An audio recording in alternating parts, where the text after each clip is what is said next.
Salam sejahtera, terima kasih karena bersama dengan saya di Nazlin Unity Channel.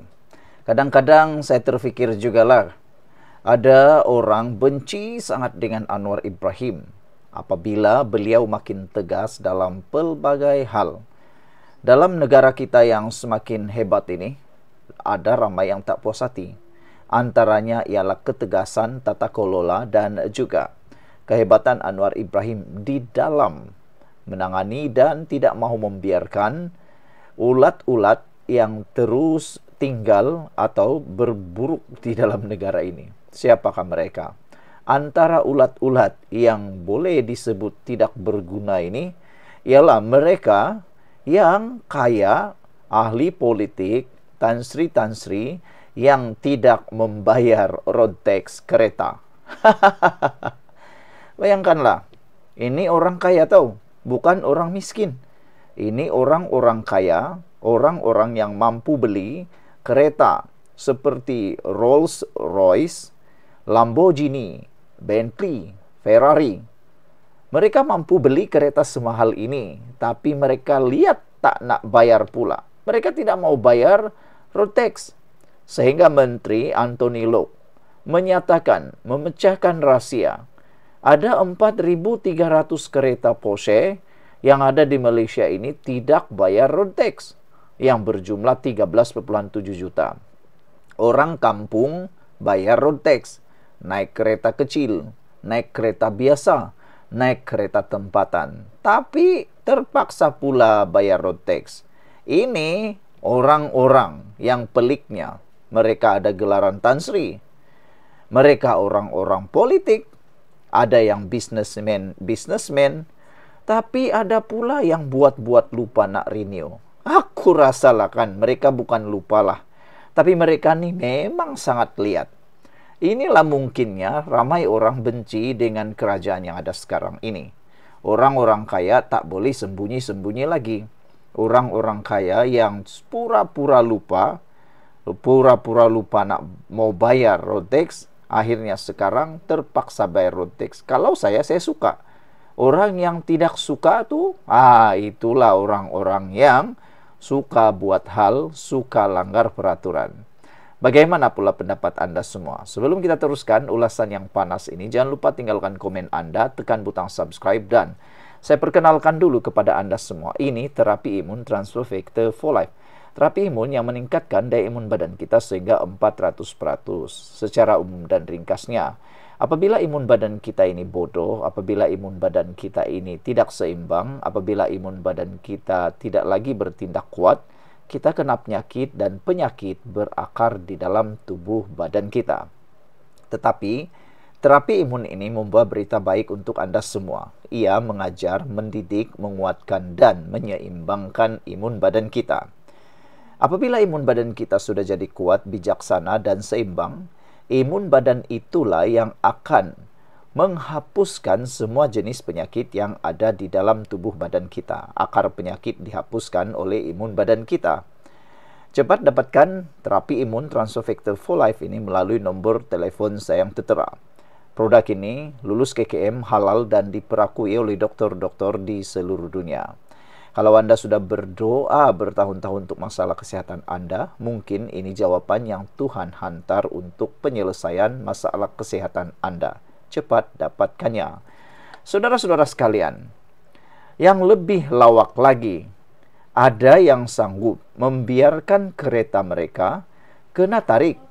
Sebab mereka fikir membayar denda 300 ringgit itu lebih murah daripada bayar road tax tahunan yang boleh mencecah 30.000 ringgit.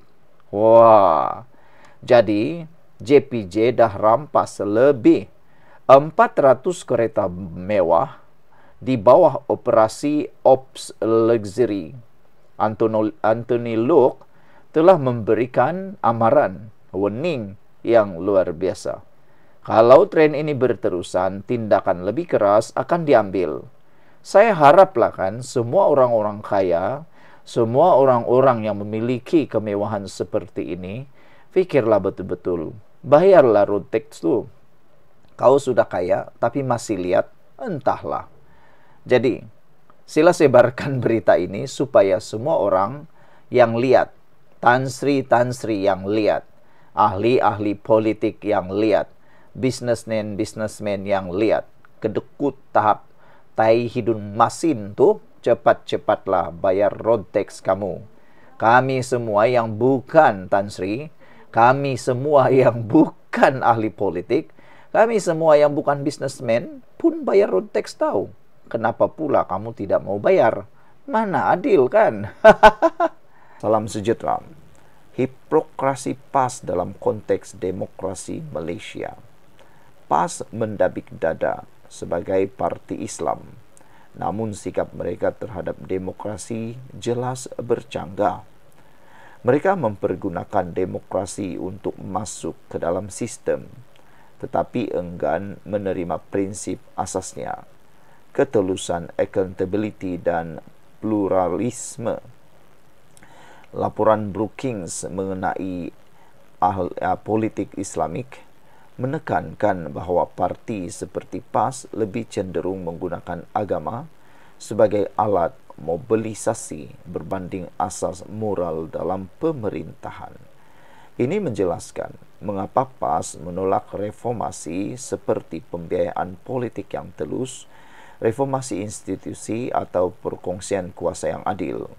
Mereka mahu kuasa mutlak, tetapi dibungkus dengan retorik agama.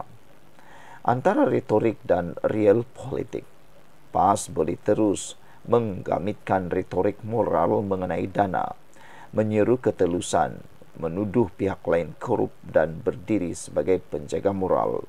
Namun realitinya lebih berteraskan survival kuasa dari Tin Myler ke Tong Drum. PAS telah berubah dan isu dana kini adalah alat untuk menstruktur semula politik atau peluang politik. Sementara itu, Mahathir tiba-tiba muncul kembali sebagai arkitek yang mahu menyatukan Melayu di bawah satu payung. Tetapi motifnya bukan semata-mata kesatuan. Ia soal memastikan suaranya dan agendanya dominan. Jika rakyat hanya terpukau pada retorik mereka, akan terlepas permainan kuasa sebenar. Pembahagian tong drum, dana, perjanjian lari kuasa dan kompromi dasar yang mengorbankan prinsip demi pengaruh. Dan di sinilah terletaknya peringatan keras buat UMNO. Jika kali ini UMNO kembali terperangkap dengan pujukan PAS, maka jangka hayat UMNO akan berada pada nafas terakhir. Lebih malang apabila Mahathir sendiri turut memainkan peranan dalam strategi payung besar ini dan UMNO masuk perangkap ini. Maka matlamat Mahathir yang mahu memastikan UMNO terkubur akan berhasil. Mahathir melihat PAS sebagai kenderaan terbaik untuk melaksanakan strategi itu, memperalatkan retorik agama dan penyatuan Melayu, sementara menyingkirkan UMNO daripada pentas politik arus perdana.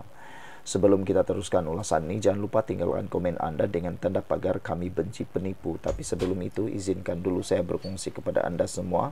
Ini ialah terapi imun Transfer Factor for Life. Terapi imun yang meningkatkan daya imun badan kita sehingga 400%. Secara umum dan ringkasnya, apabila imun badan kita lemah, apabila imun badan kita bodoh, apabila imun badan kita tidak seimbang, kita kena penyakit dan tidak sembuh daripada semua jenis penyakit. Tetapi terapi imun ini mengajar, mendidik, menguatkan dan menyeimbangkan imun badan kita. Apabila imun badan kita sudah jadi kuat, bijaksana dan seimbang, imun badan kita lah yang menghapuskan semua akar penyakit yang ada dalam tubuh badan kita. Apabila akar penyakit sudah dihapuskan oleh imun badan kita, kita sembuh daripada semua jenis penyakit dan kita gembira. Cepat dapatkan produk yang hebat ini melalui nombor telefon yang tertera. Produk ini lulus KKM, halal dan diperakui oleh dokter-dokter di seluruh dunia. Saudara, mungkin Anda sudah berdoa bertahun-tahun untuk masalah kesehatan Anda dan mungkin ini adalah jawaban yang Tuhan hantar untuk jawaban kepada doa Anda tersebut. Ringkasnya, PAS mahu kuasa, Mahathir mahu agendanya terhasil dan UMNO berisiko menjadi korban. Jika UMNO mengulangi kesilapan silam, ia bukan sekadar menggadai masa depan politiknya, tetapi juga membuka jalan kepada penguasaan penuh oleh mereka yang hanya mementingkan kerakusan kuasa berbanding masa depan negara. Ditulis oleh Dr. Shahnur Basri, Fellow Utama Akademi Sains Islam Jordan. Sekian untuk kali ini. Jangan lupa tinggalkan komen Anda. Bye-bye.